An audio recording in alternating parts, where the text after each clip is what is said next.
Okay, take one. Let's go. Congress decided that pizza was a vegetable because tomato is a fruit. It's a true story. It's a true story.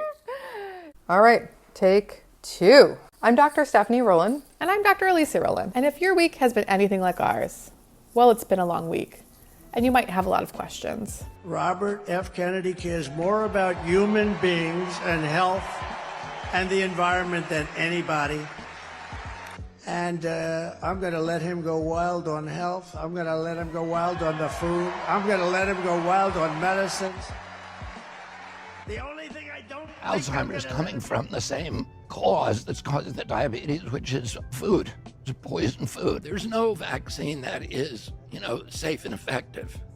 Carrie Lake's an Arizona Senate candidate. Well, even things like SPF, we're finding out. I've never felt comfortable when you look at the bottle and you see all those ingredients and then you go, wait, you want me to slather this on the biggest organ in my body? I worry about a lot of it, not just the food, but the chemicals in our products, the chemicals in our water, shampoos, all of that stuff. When you start looking at the ingredients, you're like, why do they need all of that and what is that? So I think we need to look at a lot of that. As we listen to the news, we're hearing stuff about fluoride, vaccines, raw milk, chelating compounds. The list just goes on and on. Enter Rolling Forward. Each week, we're going to provide some science-based parenting advice to help guide parents through this next administration and the potential changes we might expect to see as it relates to kids' health and well-being. We decided to do this because in addition to being medical doctors, we're also grant-funded researchers. We have over 30 years of combined experience with specialized training in public health. And pediatrics. And psychiatry. And research. And the law. And reproductive health care. So in this show, we're going to focus on the science and the facts as new health policies become unveiled. This show's also not intended to be medical advice. It's general guidance about parenting. We believe that in order to make the decision that is right for your family, you need access to the science. Parenting is not one size fits all, and what's right for my family may not be right for your family. And that's perfectly okay. That's right. So this show isn't about telling you what to do. It's about sharing the science so that you have the information you need for your family. And this week, we're going to start by tackling a question that we've been hearing over and over from the parents in our lives. How do I talk to my kids about this election? How do I talk to my kids about this election? Well, first and foremost, what I always say to anyone who asks me this is that you need to take care of yourself. So like when I had more mac and cheese this week than I've had in the past year? That's exactly what I'm talking about. We went to spin together and I didn't really want to go to spin in that moment. I was tired and I wanted to keep sitting on the couch and have some ice cream. And there's a time and a place for that as well, but we decided to go. But after we got up and went, I definitely felt a lot better and I felt more ready to have these kinds of difficult conversations. And I felt like I had to work off the mac and cheese. A lot of people are having strong emotions after the week that we've just had, and you need to make sure that you're in a space where you're feeling okay and ready to talk about this. And if you're not feeling okay in that moment, ask your child to come back to it later and then do what you need to do to take care of yourself. There are a lot of different ways that you can take care of yourself, and there's no right or wrong way to do that. Sometimes when you're a parent, especially a parent to young children, it can be hard to make that space for yourself. So now is a good time to ask for help from your village. There are people around you who might be interested in helping out, maybe providing a few hours of childcare so that they can also feel that they're doing something purposeful and meaningful so that you can take the time to take care of yourself. The second thing that I think is really important is to be open, honest, and transparent with your children. There's like little sponges. They really pick up on your emotion and how you're feeling. And it doesn't mean that we need to mask or hide our stress. It's actually an opportunity to label how you're feeling and teach kids that it's normal to have a whole range of emotions. It's also important to meet your kids where they're at. For younger kids, it might be explaining or comparing to other kind of events that they understand in their life. For example, remember when you were really sad when you lost the soccer game? Mom is feeling really sad right now because of something that happened in the government. For older kids, it might be getting into a little bit more of the weeds and having a little bit bigger discussion about the election and what the results mean for you and for their life. It's okay to tell kids that you're worried or overwhelmed or disappointed if that's how you're feeling. And it's good for kids to see you have those experiences and name those emotions. And seeing adults manage disappointment helps kids build their own resilience and confidence. The third point that we think is important is to assess what kids know and don't know. Kids are getting information from so many places. Most of them you haven't even heard of. That's so true. There's all these new websites, social media, different ways that kids are communicating and information is getting passed around. And sometimes this information isn't true. Nicki Minaj's cousin's brother's ex-boyfriend's testicle.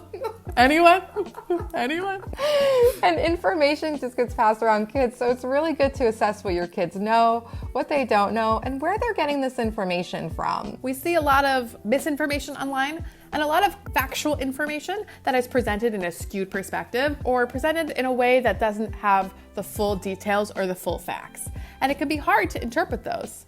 And an important part of this is making sure that they have access to good information and that they have sources that they can look to when they have questions and when they want to look for information. Some resources that have been really good for our family have been magazines that are targeted directly for kids.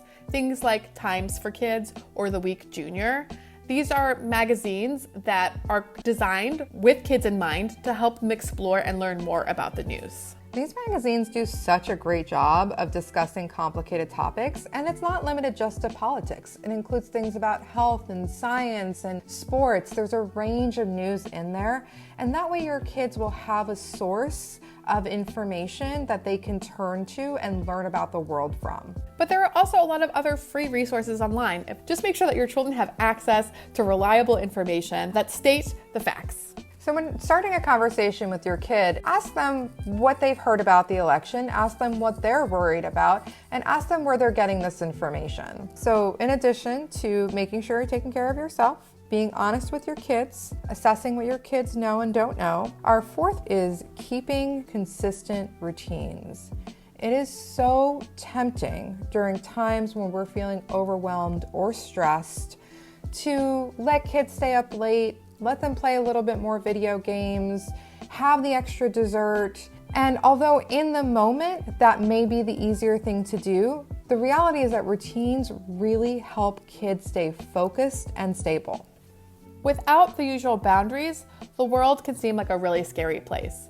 When all of a sudden you don't have the same bedtime, you're not going to the same place every Saturday, the world becomes a large unknown, and it actually causes more destabilization for kids. It's so true. You know, kids, they know the world through their routine, and when they can rely on the routine, it can feel like they can rely on the world. You can also seek to give power back to kids by engaging in new activities, things like volunteering, writing letters to Congress. Civic engagement can be big or small.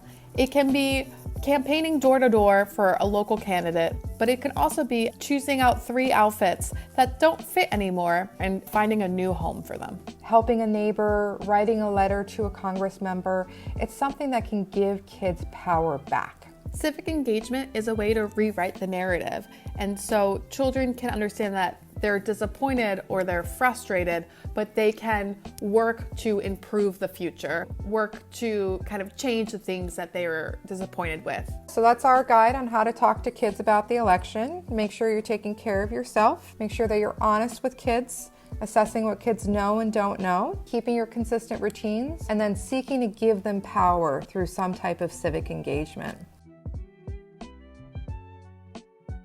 Please send us any questions or topics you'd like for us to address in future episodes. Alicia, what's on your mind for our next episode? There's been a lot of discussion in the news recently about vaccines, about the Department of Education and so much funding. about the Department of Education. There's a lot of misinformation and information about fluoride in the water. If you have something you want to hear about, send us questions at rollingforwardshow, that's ROLIN @gmail.com. Thank you so much.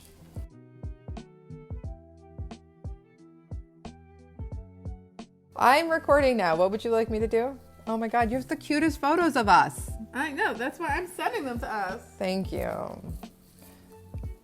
Oh, cute there. Where were we? When was that? We went to Macbeth in Stride. Okay. Oh yeah, I was just talking about it yesterday. Stride. I was just talking about that yesterday. Okay, what did you want me to talk about? Are you recording? You're not recording. I'm not recording because I can't look at pictures and also record. I think you can. You just have to start the recording. My brain can't do that. Oh. Okay, my phone can't do that.